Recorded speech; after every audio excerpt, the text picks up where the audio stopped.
आज हम इस वीडियो में कर रहे हैं इंटीग्रेटिंग फैक्टर निकालने का रूल नंबर 2। तो देखो, जो हमने पिछली वीडियो की थी उसमें हमने इंटीग्रेटिंग फैक्टर निकालने का रूल नंबर फर्स्ट किया था। आज हम कर रहे हैं रूल नंबर 2। तो देखो यहाँ पर रूल नंबर 2 में क्या है कि सेम वही रहेगा कि आपके पास जो एम डी एक्स प्लस में N D Y is equals to में ज़ीरो, जो डिफरेंशियल इक्वेशन होती है वो आपकी नॉट एग्जैक्ट होगी। जब आपकी डिफरेंशियल इक्वेशन नॉट एग्जैक्ट होगी तो आप ये चेक करोगे कि जो आपकी जो M D X plus N D Y की जो फॉर्म है वो किस टाइप की है। कि अगर आप जो फंक्शन यानी कि जो m की जो वैल्यू गिवन होगी उसमें से अगर y कॉमन निकाल लो आप, तो आपके पास अंदर जो फंक्शन है वो एक्स वाई का फंक्शन बचे। और जब n की जो टर्म आपको गिवन होगी उसमें से आप x कॉमन निकाल लो तो आपके पास अंदर जी ऑफ एक्स वाई का मतलब कि जो फंक्शन है वो एक्स वाई का ही बचेगा। यानी आपके पास जो इक्वेशन की जो फॉर्म है वो इस टाइप की बनेगी, इक्वल्स टू में ज़ीरो। देन अगर आपकी जो फॉर्म है वो इस टाइप की है, यानी कि जो डिफरेंशियल इक्वेशन है वो आपका इस टाइप का है, तो देन आपका जो इंटीग्रेटिंग फैक्टर होगा वो क्या होगा, 1 में एम एक्स माइनस में एन वाई, और जहां पर एम एक्स माइनस में N Y does not equals to zero होगा। ठीक है। तो आप इंटीग्रेटिंग फैक्टर कैसे निकालोगे, पहले आपके पास डिफरेंशियल इक्वेशन गिवन होगी, आप वहां पर एग्जैक्टनेस चेक करोगे। एग्जैक्टनेस कैसे चेक करोगे कि curl M by curl y और curl n by curl x, अगर दोनों की वैल्यू सेम आती है तो आपकी वहां पर एग्जैक्ट डिफरेंशियल इक्वेशन होगी, और अगर सेम नहीं आती है तो वो नॉट एग्जैक्ट होगी। नॉट एग्जैक्ट यहाँ पर आ गई, फिर आप देखोगे कि जो आपके पास डिफरेंशियल इक्वेशन गिवन है वो इस फॉर्म में है या नहीं। अगर वो आपकी इस फॉर्म में बनती है तो आपका इंटीग्रेटिंग फैक्टर क्या रहेगा, 1/mx माइनस में एन वाई। ठीक है। और जहां पर एम एक्स माइनस में एन वाई जो है वो does not equals to zero होगा। तो देखिए हम एग्जाम्पल करते हैं, उससे आपको अच्छे से क्लियर हो जाएगा। तो देखिए आपको एग्जाम्पल में क्या गिवन है कि हमें सोल्व करना है एक्स वाई स्क्र प्लस में 2x² Y cube D X plus में x² वाई माइनस में x³ Y square D Y equals to में ज़ीरो। आप सॉल्यूशन में सबसे पहले यही लिखोगे, the given differential equation is, जो गिवन होगी वो आप एज इट इज लिखोगे, इक्वल्स टू 1 या मतलब इक्वेशन नंबर 1। ठीक है, ये आपकी इक्वेशन नंबर 1 हो जाएगी। अब आप इसको क्या करोगे, पहले तो एग्जैक्टनेस ही चेक करोगे, तो कंपेयरिंग करोगे इक्वेशन फर्स्ट, इस इक्वेशन को किसके साथ, with M D X plus में N D Y is equals to में ज़ीरो। तो हमें क्या मिलता है कि एम, अगर हम कंपेयर करेंगे तो एम की जो वैल्यू है वो ये आ जाएगी और एन की वैल्यू जो है वो ये आ जाएगी, यानी एम इज इक्वल्स टू में एक्स वाई स्क्र प्लस में 2x² Y cube, N is equals to क्या आ जाएगा, x² वाई माइनस में x³ वाई स्क्र। m का पार्शियल डेरिवेटिव करोगे विद रिस्पेक्ट टू y और n का पार्शियल डेरिवेटिव करोगे विद रिस्पेक्ट टू x। जब आप यहाँ पर y के विद रिस्पेक्ट करोगे तो x कांस्टेंट का काम करेगा, तो यहाँ पर y का क्या बनेगा, जो पावर है वो आपकी आगे आ जाएगी 2xy। ठीक है, 2xy प्लस में यहाँ पर 3 आगे आएगा क्योंकि y का बनेगा इन डेरिवेटिव, तो 3 2 6 x² वाई स्क्र। अब n का करोगे x के रिस्पेक्ट तो 2xy बनेगा, माइनस में x का करोगे 3x² वाई स्क्र। तो आपका ये दोनों इक्वल नहीं आए, इसका मतलब क्या है, आप लिखोगे since curl m by curl y does not equals to curl n by curl x, therefore the given equation first, जो फर्स्ट इक्वेशन वो आपकी नॉट एग्जैक्ट है। ठीक है, अब यहाँ पर आपको पता चल गया कि आपकी इक्वेशन जो है वो नॉट एग्जैक्ट है। रूल नंबर सेकंड के अकॉर्डिंग अब आप यहाँ पर इस जो हमें डिफरेंशियल इक्वेशन गिवन है उस वो देखोगे कि किस टाइप की है। रूल नंबर सेकंड में हमारे पास किस टाइप की होनी चाहिए कि आपका जो फंक्शन है वो F of X Y function, जब हम फर्स्ट में से वाई कॉमन ले लें, जहां पर मतलब डी एक्स आएगा वहां पर वाई, और प्लस में G of X Y function बनना चाहिए जब हम वहां पर एक्स कॉमन ले लें डी वाई इक्वल्स टू में ज़ीरो। अब देखो यहाँ पर आप ये देखोगे कि इक्वेशन की फॉर्म ये बन रही है या नहीं बन रही है। तो देखो अब आप यहाँ से अगर वाई कॉमन लो तो आपके पास क्या बनेगा, यहाँ पर एक्स वाई प्लस में 2x² वाई स्क्र इंटू में y बाहर कॉमन ले लिया dx, तो आपके पास अंदर एक्स वाई की दोनों टर्म्स आ रही हैं, यानी ये कंडीशन सही हो रही है। फिर प्लस में यहाँ पर आप x कॉमन लो, तो x कॉमन लोगे तो क्या बनेगा, x वाई माइनस में एक्स स्क्वायर वाई स्क्वायर, यानी कि अंदर आपका एक्स वाई का फंक्शन बन रहा है। मतलब आपकी जो ये फॉर्म जो आपको गिवन है डिफरेंशियल इक्वेशन की, वो इस फॉर्म में बन रही है। तो देखो आप कैसे करोगे। देखो बुक में आपको पहले ये निकाल के दिखा रखा है, लेकिन आप पहले ये मत निकालना, क्योंकि अकॉर्डिंग टू रूल चलो, ठीक है। तो आप यहाँ पर क्या करोगे, equation first can be written as, हम रिटर्न करेंगे यहाँ पर y कॉमन लेंगे, इसमें से x कॉमन लेंगे जो मैंने आपको बताया। तो एक्स वाई प्लस में 2x square Y square D Y D X बन जाएगा, प्लस में x कॉमन लोगे तो ये बन जाएगा। इसको इक्वेशन नंबर सेकंड नाम दे देना। अब देखो ये जो इक्वेशन नंबर सेकंड है वो किस फॉर्म में है, अपना इस फॉर्म में आ गया ना, y F X Y D X plus में x इंटू में G of X Y D Y is equals to में 0। यानी कि जो सेकंड रूल में अपने पास जो फॉर्म गिवन होती है उस फॉर्म में अपने पास आ गया। तो इसका मतलब क्या है कि सेकंड रूल के अकॉर्डिंग अगर अपने पास जो गिवन डिफरेंशियल इक्वेशन इस फॉर्म में होगी तो अपना जो इंटीग्रेटिंग फैक्टर होगा वो किस फॉर्म का होगा, 1 में एम एक्स माइनस में एन वाई। ठीक है, अब आप यहाँ पर एम एक्स माइनस में एन वाई की कंडीशन चेक करो कि 0 तो नहीं आ रहा। तो अब आप यहाँ पर क्या करोगे, एम एक्स माइनस में एन वाई, फिर ये लाइन आप यहाँ पर सोल्व करके दिखाओगे। तो क्या करोगे, एम एक्स माइनस में एन वाई यानी कि जो m की वैल्यू है उसको आप x से मल्टीप्लाई करोगे, फिर माइनस में n की जो वैल्यू है उसको आप y से मल्टीप्लाई करोगे। आपके पास m की ये वैल्यू गिवन है क्वेश्चन में, एक्स वाई स्क्वायर प्लस में 2x स्क्वायर वाई क्यूब, इसको x से मल्टीप्लाई किया, माइनस में n की वैल्यू और इनटू में फिर y।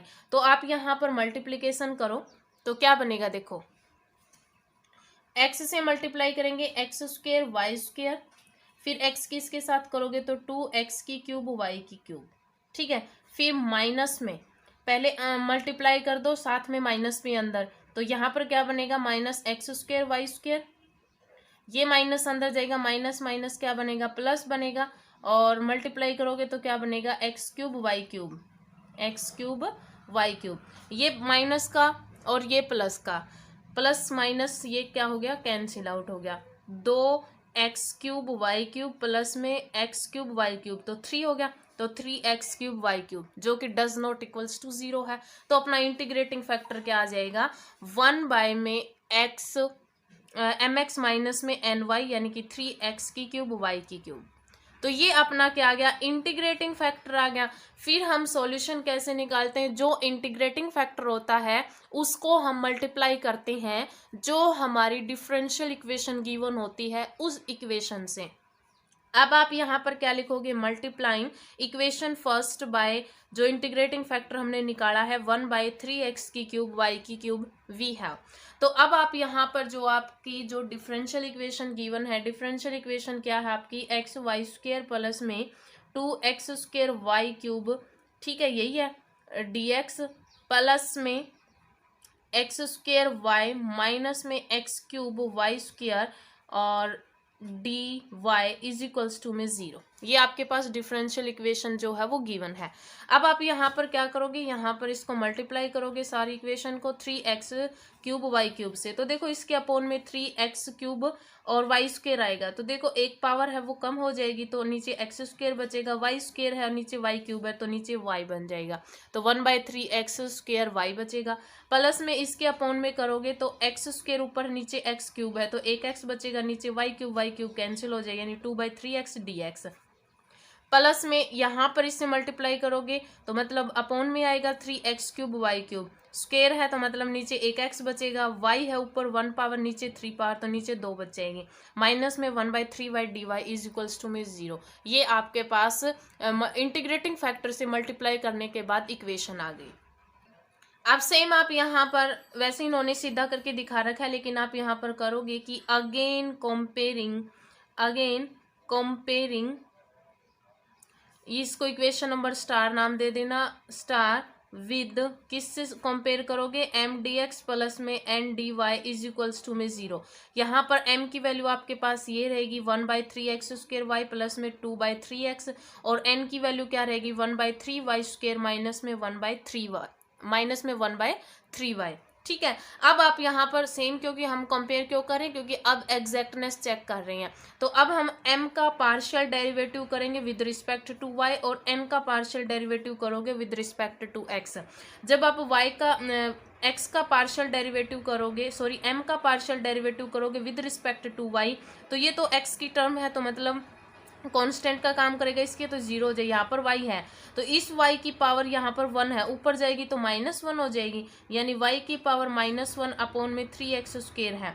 अब यहाँ पर माइनस आगे आ जाएगा, y की पावर -2 अपॉन में 3x²। इसका मतलब क्या हो, ये जो y की पावर -2 नीचे आके प्लस की बन जाएंगे, तो आपके पास यहाँ पर डेरिवेटिव क्या आएगा, 1/3x² y²। तो आपके पास ये बनेगा। अब यहाँ पर n का x के रिस्पेक्ट डेरिवेटिव करोगे, पार्शियल डेरिवेटिव, तो यहाँ पर ये y है तो कांस्टेंट का काम करेगा, सिर्फ इसका बनेगा, तो x की पावर -1 ऊपर जाएगा, -1 आगे आएगा, फिर एक पावर सब्सट्रैक्ट होगी -2, तो वो नीचे आएगी प्लस की बन जाएगी, तो -1/3x² y²।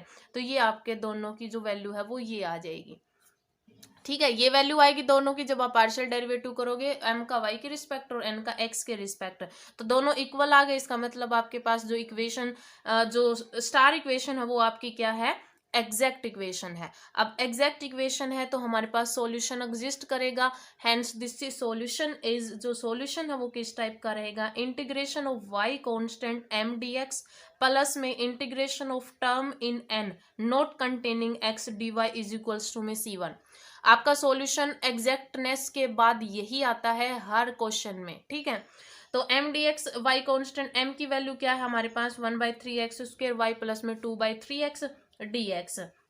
y कांस्टेंट का मतलब क्या है कि यहाँ पर y कांस्टेंट का काम करेगा, प्लस में टर्म इन n, यानी n की वो टर्म जिसमें x नहीं है, तो हमारे पास क्या है वो माइनस में 1/3y dy is equals to में आपके पास कोई कांस्टेंट लेना होता है तो यहाँ पर ले रखा है c1।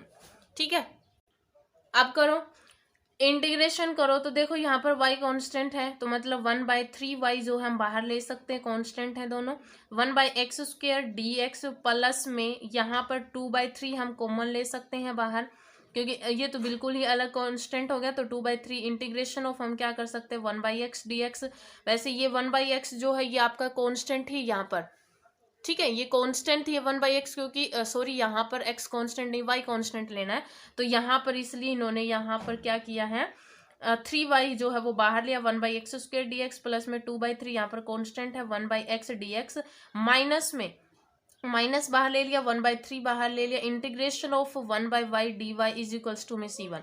अब देखो यहाँ पर क्या करोगे आप 1/3x, अब यहाँ पर इंटीग्रेशन कैसे करोगे, x की पावर -2 ले लो, इंटीग्रेशन करोगे तो मतलब एक पावर ऐड होगी अपॉन में -2 + 1, तो अब यहाँ पर क्या करोगे -1, यानी x की पावर -1 आएगी अपॉन में -1, यानी कि आपके पास क्या बन रहा है, माइनस में x की पावर -1 है अपॉन में x आ जाएगा, यानी माइनस का 1/3xy आपके पास यहाँ पर इंटीग्रेशन हो जाएगा, प्लस में 2/3 एज इट इज, 1/x का इंटीग्रेशन log x होता है, तो log x हो जाएगा -1/3 1/y का log y is equals to में c1 कांस्टेंट चल रहा है।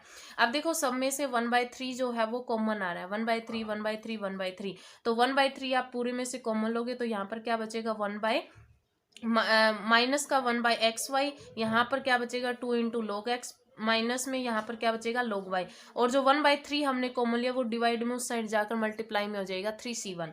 अब यहाँ पर क्या कर दिया, जो 3 है यानी जो 3c1 है ये, क्योंकि आपके पास जो c1 c2 जो भी हम यहाँ पर ये जो लेते हैं वो आर्बिट्रेरी कांस्टेंट होते हैं।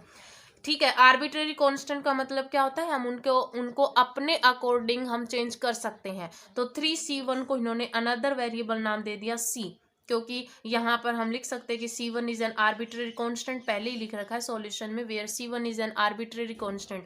आर्बिट्रेरी कांस्टेंट वो होता है जिसको हम अपने अकॉर्डिंग जिस तरह से हमें वैल्यू चाहिए होती है उसी टाइप से हम उसको चेंज कर सकते हैं, तो 3c1 को हमने यहाँ पर c लिख दिया, क्योंकि c1 जो है वो अपना क्या था, आर्बिट्रेरी कांस्टेंट था। तो ये आपकी जो वैल्यू है वो सॉल्यूशन आ गया हमारा डिफरेंशियल इक्वेशन का। ठीक है, तो आज इस वीडियो में इतना ही, धन्यवाद।